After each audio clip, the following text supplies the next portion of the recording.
সুপ্রিয় দর্শক, আসসালামু আলাইকুম। সবাইকে স্বাগত জানাচ্ছি আজকের গুরুত্বপূর্ণ সংবাদে। প্রথমে জানিয়ে দিচ্ছি সংবাদ শিরোনাম, পরে বিস্তারিত। আসসালামু আলাইকুম। ইরান ভালো নেই। আমি যখন এই নিউজটি করছি তখন ইরানের মাটিতে ইরানের জনগণ বনাম ইরানের সশস্ত্র বাহিনী লড়াই করছে। ইরানের সাধারণ জনগণকে পশ্চিমা যে সিস্টেম আছে সে সিস্টেম তাদেরকে হ্যাং করে দিয়েছে। তারা এখন মুক্তি চাচ্ছে। আসলে কি থেকে যে তারা মুক্তি চাচ্ছে তারা নিজেরাও জানে না। অর্থনৈতিক মন্দা, মুদ্রার দরপতন, যে আন্দোলন ছিল স্বাভাবিক, সারা পৃথিবীতে ঘটে, কিন্তু এটাতে পশ্চিমা ইন্ধনে এখন একটা রক্তক্ষয়ী সংঘর্ষে পরিণত হয়েছে। আপনি আশ্চর্য হবেন যে ওই দেশে এই মুহূর্তে কি চলছে এই ভিডিও দেখে।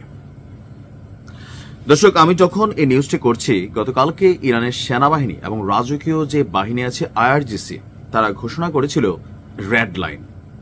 রাষ্ট্রীয় কোনো সম্পত্তিতে হাত দেওয়া অথবা ইরানের সার্বভৌমত্বের বিরুদ্ধে অবস্থান নেওয়া, এটা আল্লাহর বিরুদ্ধে যুদ্ধ করা, এই ঘোষণাও কিন্তু ইরান সরকার দিয়েছে। তারা এই শব্দটা কেন ব্যবহার করলো? যে এখানে যারা প্রটেস্টর আছে বা আন্দোলনকারী আছে, তারা বেসিক্যালি ইরানের ইস্যুতে তারা আসলে লড়াইটা করছে না। তারা লড়াইটা করছে তাদের ভেতরে ঢুকে থাকা অথবা মার্কিন যুক্তরাষ্ট্র থেকে পশ্চিমা মতাদর্শের অনুসারী রেজা পাহলভি, সেই ৪৫ বছর আগে যাকে উচ্ছেদ করা হয়েছিল, তো সেই কি বলে যে সাবেক যেই নেতা ছিলেন তারই যে সন্তান, তো সেই রেজা পাহলভির পরিকল্পনায়, ম্যাটিকুলাস ডিজাইনে পশ্চিমা অর্থনীতি, সমরনীতি এবং আমেরিকার যে দুষ্ট ছেলে আছে তাদের কূটনীতি, সবকিছু মিলিয়ে ইরানের জনগণকে ইরানের বিরুদ্ধে দাঁড় করিয়ে দেওয়া হয়েছে, যা স্পষ্ট সীমা লঙ্ঘন। আর সেই সীমা লঙ্ঘনের বিরুদ্ধে গতকালকে থেকে রেড লাইন জারির পর আজকে রক্তক্ষয়ী সংঘর্ষ হয়েছে। আমি যখন নিউজটি করছি এখন পর্যন্ত নিরাপত্তা বাহিনীর অন্তত ১০৯ জন সদস্য নিহত হয়েছে। কার হাতে? তার দেশের জনগণের হাতে। তবে তাদের মধ্যে মিশে গেছে অনেক শুটার, তারপর হচ্ছে যে মুখোশধারী অনেকেই, কারণ এখানে আপনি আইডেন্টিফাই করার সুযোগ নেই। মসজিদগুলোতে আগুন দেওয়া হয়েছে। সরকারি সম্পত্তি এখনো একের পর এক দুর্ঘটনার শিকার হচ্ছে। ইস্ফাহান এবং কেরমাহান শাহ প্রদেশের সড়কগুলো এখন রণক্ষেত্রে পরিণত হয়েছে, যেখানে পুলিশ এবং থানাগুলোকে টার্গেট করা হচ্ছে। পরিস্থিতি কতটা ভয়াবহ তা স্পষ্ট হয়েছে রেড ক্রিসেন্ট সোসাইটির উপর হামলার ঘটনায়। গুলিস্তান প্রবেশে ত্রাণ ভবনে হামলা হয়েছে। এমনকি পূর্ব ইরানের মাশহাদ শহরে একটি মসজিদেও অগ্নিকাণ্ডের ঘটনা ঘটেছে।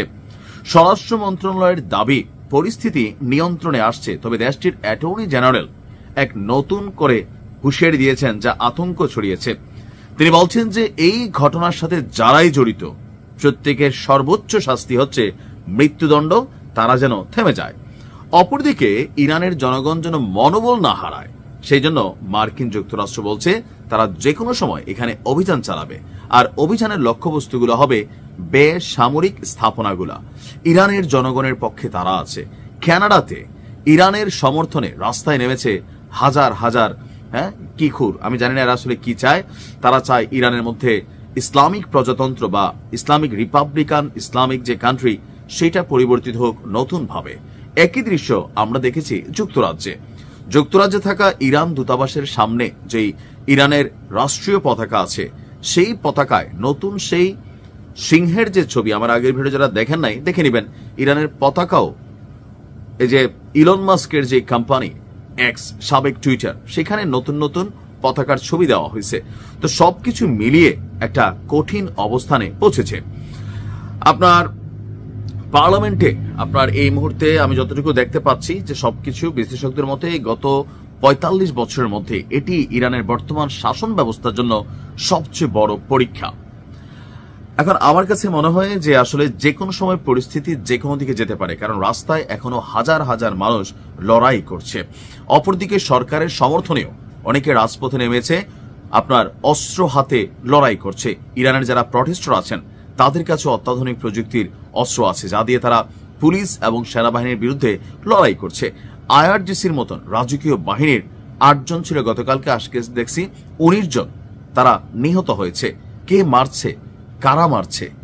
ইরানের জনগণই ইরানের জনগণকে মারছে। এজেন্ডা কার বাস্তবায়িত হচ্ছে? এতটুকু বোঝার ক্ষমতা থাকা উচিত। আল্লাহ ইরানকে হেফাজত করুক। আসসালামু আলাইকুম।